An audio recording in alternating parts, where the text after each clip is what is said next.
My presentation will effectively focus on the early warning and food security information systems in the region.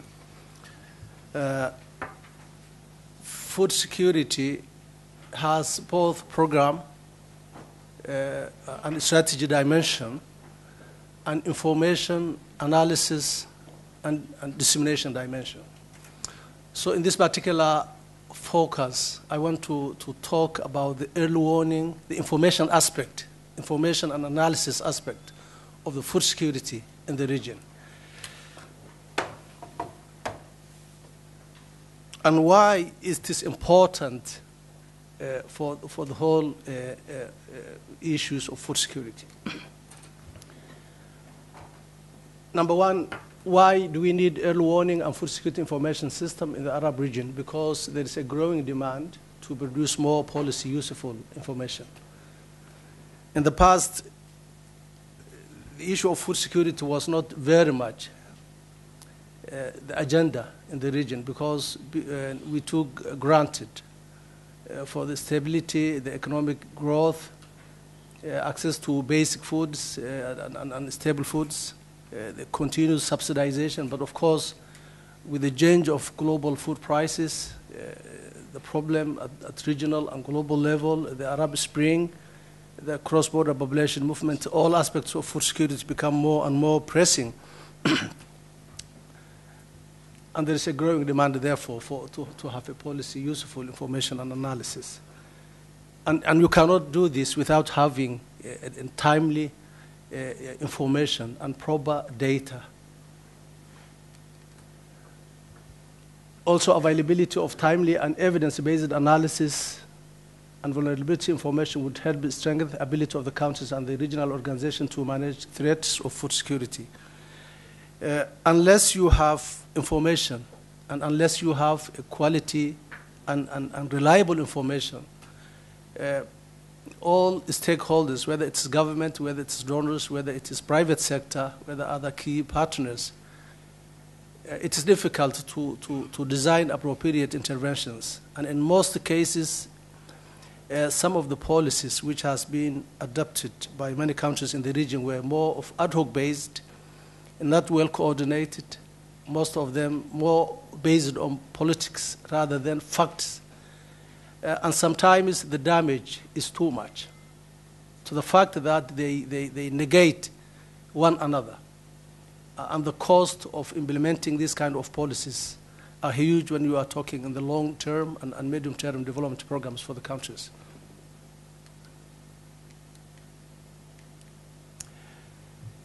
With quality data and timely information, based facts, countries will be equipped to anticipate and prevent food crisis and be better able to improve the food security and nutrition situation through a well-designed and better targeted programs and policies. And I wanted to emphasize the role of anticipate and prevent food crisis. From yesterday's presentations, and a basic fact that is the countries in the region depend heavily on import from the external world. And it was scaring. Yesterday, one of the presentations was suggesting 75% of the global food prices, or of the global cereals, are imported from 5 main suppliers. And with the importance of geopolitics in food security and food availability, you can only mitigate some of the potential crises by doing proper planning. And you can only do proper planning when you have a better information and useful and good data. Some recent experience suggests that the global and economic food crisis of the recent past made clear that the majority of the countries has insufficient capacity to monitor hazards relevant to food security and nutrition. Not only to monitor, but also to do better analysis with specific attention to the poor and most vulnerable population groups. Of course, the presentation from of the professor from UK yesterday, she said the issue was more than food. It is true. But of course, food was also one of the key element which fermented the anger of the people, not necessarily food, but people, the whole issue of dignity. Yeah, so food security is a very, very good element and very important element in terms of specifically for the poor households. The analysis we did in Egypt, and that's why I was saying yesterday, monitoring cereal prices alone is not a very good indicator, because if you look the stable food prices, especially the aish, you see continuous, because it's subsidized. Of course, it is with cost for the government. But if you look other non-essential foods, like pulses, different kind of pulses, egg, red meat, vegetables, fruits, which is also important for human well-being and nutrition, the prices have increased more than 50%, and the poor households cannot buy. And this pushes a quite large number of people to focus just to fill the belly with carbohydrate, and the reason why you are having an increased obesity in the region. And this is some of the analysis that's coming.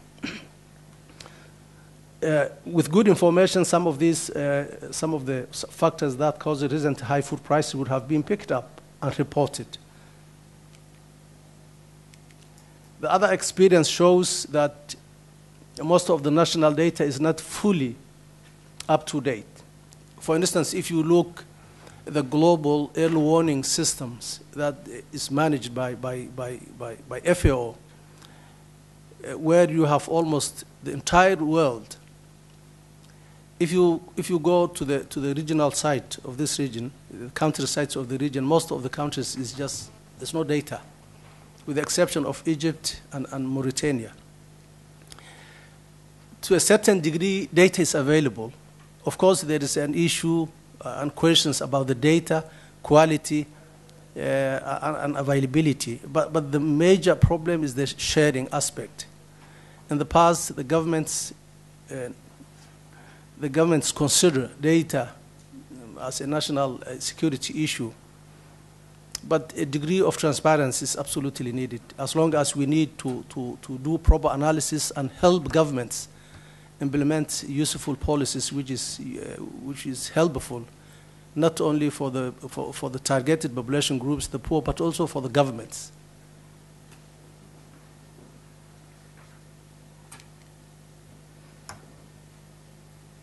Improved monitoring of world and regional cereal prices and demand would help countries in the region foresee price shocks, allowing them to adjust imports accordingly. Because we said about 60% of the foods are being imported, and you cannot rely casually on international markets, because sometimes the suppliers have their own issues. And we have learned in the past there was trade restrictions by India and by a number of countries, both rice and wheat exporters. And in such a case, it will be difficult for the countries in the region to adjust their import capacities unless you have an early warning and information and analysis which is useful, not necessarily internally, but also the external factors which influence availability and your capacity to import on time.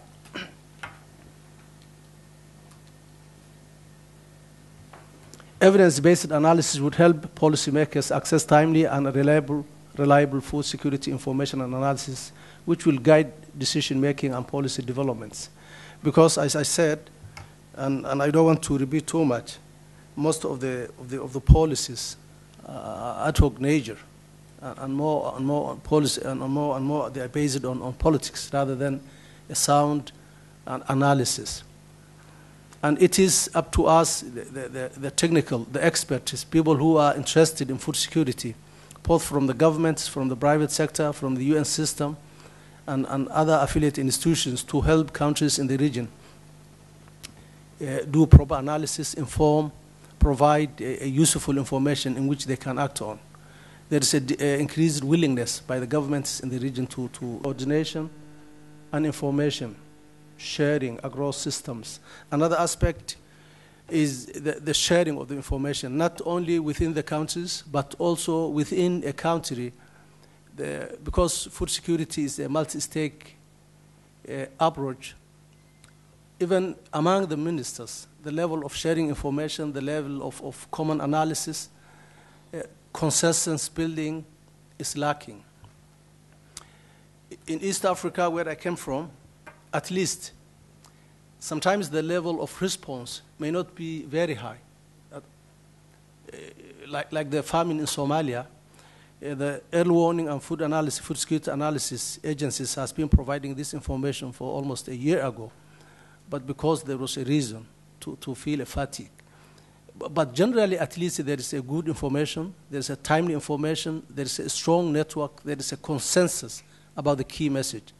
Here, you have less and less kind of that approach. And food security, because it's a multifaceted, it is you can only address from programs to analysis to information dissemination and to response.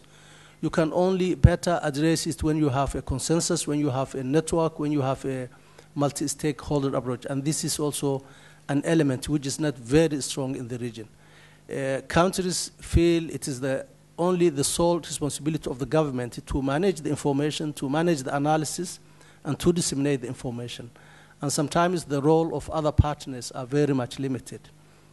And this is one of the biggest challenges which we have seen in the region.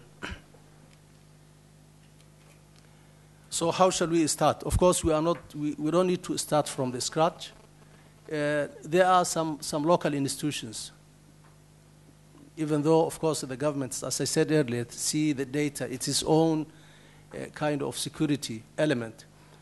There are some institutions already in the system. Governments, most of the governments have a degree of information and data collection, but some of these information are not accessible, others are not shared on time, others are very late. For instance, the FAO-led crop forecast, the crop harvest from the region, at the best, they are available after 1 year. And it's very difficult if you want to design appropriate responses and policies regarding on food availability on imports. It's very difficult to do some timely analysis and provide early warning information to the governments if the production harvest data will be available after 1 or 2 years. You can have it as information maybe in the long term, and if you wanted to do some backward kind of analysis, but if you want to produce a forward-looking analysis and inform the governments, that kind of information is not very much helpful. So there is also other issues like exogenous and endogenous factors, which is impacting food security and nutrition, are more diverse. So markets and trade are a good place to start, but generally there are other factors, like the population movement, policies which are adopted by other countries within the region, which are the decisions which are being taken by the suppliers, the global suppliers. These are all important elements which need to be effectively monitored and coordinated. These will be some of the important areas to be considered: sensitize the importance of the data sharing, build a multi-stakeholder network, build upon existing systems to ensure that the indicators are relevant and are collected and shared. Specifically, these are some of the areas where we think that we can support governments to do, like agroclimatic monitoring, crop production forecast, the livestock diseases, market and trade, policy monitoring of social events. Okay, I will stop there. But definitely these are some of the areas where we think some of the areas where we could review with the governments and support wherever they build and wherever they need to increase. Yeah, thank you very much.